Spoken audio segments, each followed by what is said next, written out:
so for our send out blood works, there's a few tests that all need the exact same thing. That's going to be our SIC1, our SIC2, an SAO55, and an SAO20. So for all of those tests, we're going to need a purple top, at least 1 ml in here, but you're just going to fill it to that bottom line, rock it so it doesn't clot, and then serum as well. If you can get 2 mLs in here, wonderful, perfect. As long as you can get about an ml, you're going to have enough to be able to send that out. Next is going to be our T4. That's our thyroid checks. All we need for that is serum. Once again, 2 mLs is wonderful in here. If you can only get an ml, that's fine. And then we have our phenobarb level. So this one requires a special tube. So you want to make sure that you're grabbing the red top with the black or the gray. Sometimes if our tube switch, this top section will be black as well. So gray or black, not the gold ones, not the gold ones. But for this one too, just be mindful when you spin it, instead of just dumping out the serum, you have to take a pipette to get the serum out, to put it in the white top to send it out. Moving on, any chemistry that we send out needs to be serum. So whether that's a full chemistry, a brief chemistry, a Chem 10, a Chem 27, you're gonna need serum. Once again, 2 mLs is desirable. As long as you can get 1 ml in here, that's perfect. And then we have a special pre-op panel that we don't do often, but we will do sometimes, and that's an SAO50. So for the SAO50, you're gonna need those 2 main tubes that we always have, 1 ml in our purple, 2 mLs in our serum if we can. And then you're also gonna need a blue top. So this is sodium citrate. The thing that makes the SAO50 different is it's a clotting panel. So usually if you're pulling blood for this, you're gonna wanna have a 6 ml syringe versus our standard 3 ml.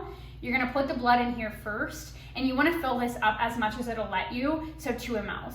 2 mLs for this, 2 mLs for this, 1 ml for this, and that's gonna be your SAO50.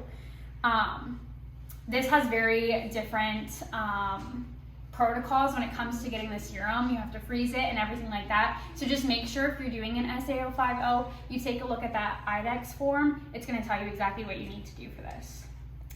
Moving on. If we send out a spec, normally we're doing it as an add-on. You're just gonna need serum for that.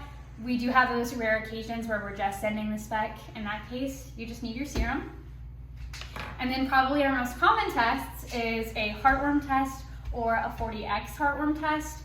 For that, you can actually either do purple or serum. I think they prefer serum, but it doesn't really matter. They can run the test either way. Just a couple of drops is all they really need, but at least half an ml in here is great. Perfect. And then a CBC is always just gonna be a purple top. Once again, 1 ml is desirable. Just fill it up to that bottom line right there, and then you'll have plenty. And then we have our electrolyte panels. We don't do those too terribly often, but we do have a few patients that get them done regularly.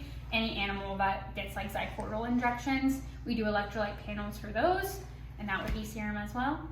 Once again, 2 mLs is desirable. If you can get 1, that's fine. And I just want to point out, if you are running a test that isn't on this list that we just went over that you're sending to IDEX, and you're questioning exactly what you need, you have 2 options to how you can check it. You can go ahead and order it and print the IDEX rec form. It's gonna tell you exactly what you need for that test. Alternatively, you can also go to VetConnect Plus, browse the different test options, and it's gonna tell you exactly what you need for that as well. But these are our most common. There's a million tests that we do. Some I don't even know exactly what we need, so use your resources if you're unsure.